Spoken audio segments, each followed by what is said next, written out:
Hello, and welcome to the presentation for Roki Road. Our idea is an old, worn-down abandoned cabin in the woods that has been reclaimed by mushrooms and other local wildlife. Here you will meet the team and see our progress so far. Hi, I'm Alex, and I am a card artist. Hello, my name is Johnny, and I'm a card artist too. Keelan speaking. I am one of 4 environment prop artists within the Rocky Road crew. Hello, my name is Daniel Kane, and I'm an environment artist on Rocky Road. Hello, my name is Jack Wilson, and I'm an environment artist for Roki Road. So this is my character Fungo. He's a mushroom child, and also son to Johnny's character Induzia. Fungo is a shy, honest child who cares for his mother. Also, these are some drawings I did, which like past concepts I have of just generally getting the idea down of what I wanted to have for him.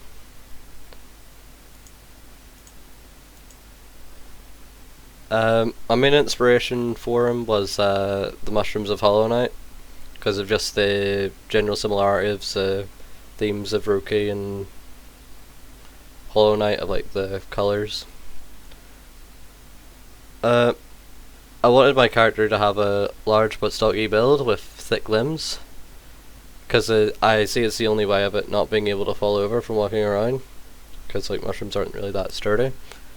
The bottom left image is what I was thinking of when I was first creating the concepts of it, because I wanted like a mushroom to have like more of like roots to help it stay sturdy on the ground, instead of having like normal human feet where something made out of like mushrooms won't be able to stay still, just kind of fall over. I wanted the roots, so the other thing I wanted was the way that it kind of looks sturdy on the limbs as well, so it looks like it's climbed out of the earth, and then like the layer surrounding it when it comes out stays on or comes off, and then it leaves the underneath skin. So I wanted it to have like organic clothing to kind of give the kind of shy kind of design to it and just add more general detail to the character. So I wanted it to resemble the poncho, which would be like, say, the skirt of the mushroom.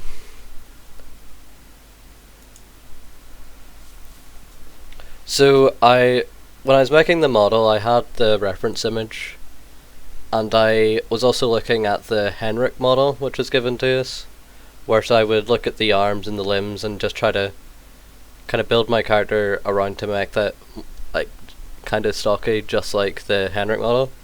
Like the arms, I created them out as squares, and then it's like the upper arm was a cylinder, and I just wanted it to get it to be quite stocky and thick limbs. But you can see in the legs they're just made out of cylinders or softened cubes which have been extruded, make them look really thick. Like the color scheme I wanted it for was like with the grey. So this is my model for Fungo. So I based my model off the reference I made, and then I also looked at the Henrik model, and because it was quite stocky as well, I kind of built my model around it a bit, with like mainly the arms and a bit of the belly on Fungo. So I did the collar and the cap, or mushroom cap, by using a curve tool and then just spinning it around, and then with the cap I had to fill in the top of it. And then I also did the face by just making a cylinder and then extruding parts of it and then smoothing off and removing any geometry. I did the same with the cap as well. And then with the cloak I just made a plane, like a planes, and then I just enclosed it. It flew over the character, and then I froze it. And same with the legs, just cylinders and cubes. And then I extruded bits of it, and then smoothed some of it, removed any unnecessary geometry. As you see with the belly, there's like a curve on it, which I use for the shading of the character as well. I've done a lot of the model has been made just so like it looks good when I put the texture on to make it look shaded. And the only parts I've actually textured of it are the parts where the limbs connect to the feet or upper lower thigh and wrist to hands, where I've added a texture around it to make it look like dirt. So like where it came out of the ground and all. This is my character, Indusia. Her main goal in life is to give her son a better life than she ever did. While her top priority will always be her son, she's also known to be vain, often choosing to express herself throughout her outfits and the way she holds herself. When she's not with her son, she can be found mingling with her friends, playfully flirting with anybody she meets. These sketches show the ideas that I had before I really started looking into the research of what she could look like. There have been two main sources of inspiration that I've taken into consideration when designing my character.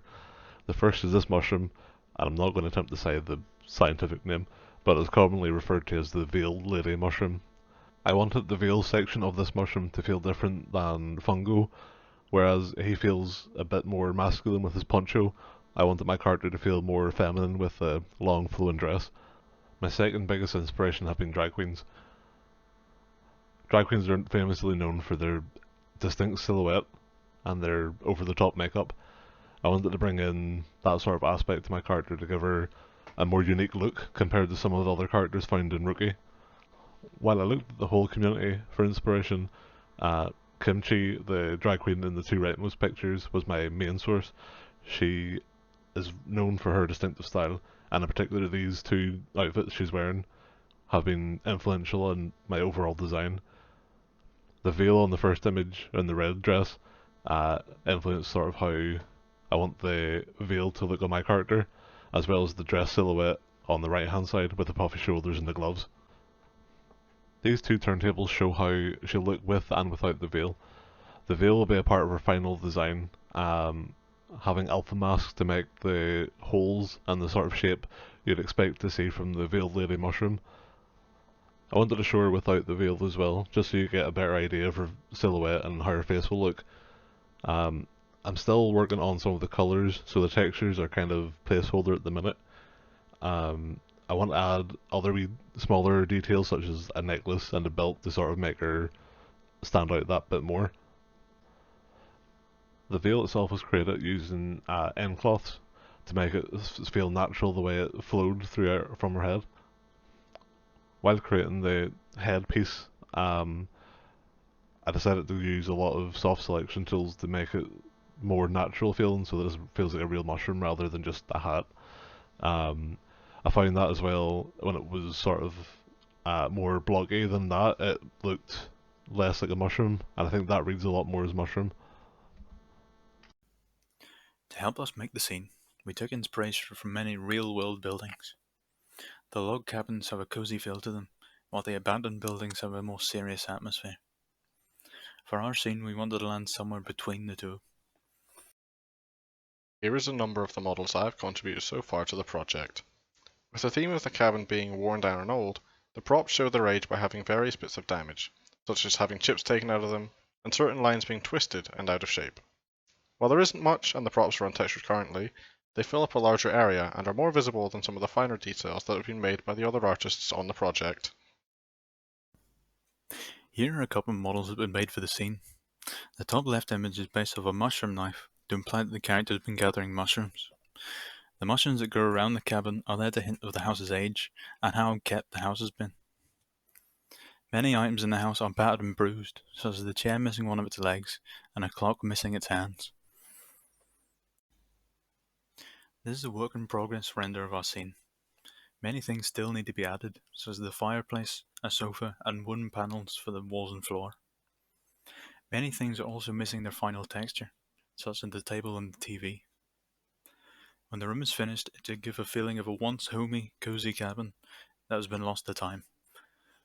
So as you can see in the turntables is the prop telling, the main props that tell the story. So the mug would be a main storytelling prop, as it gives you the sensation of warmth and you just want to get cozy.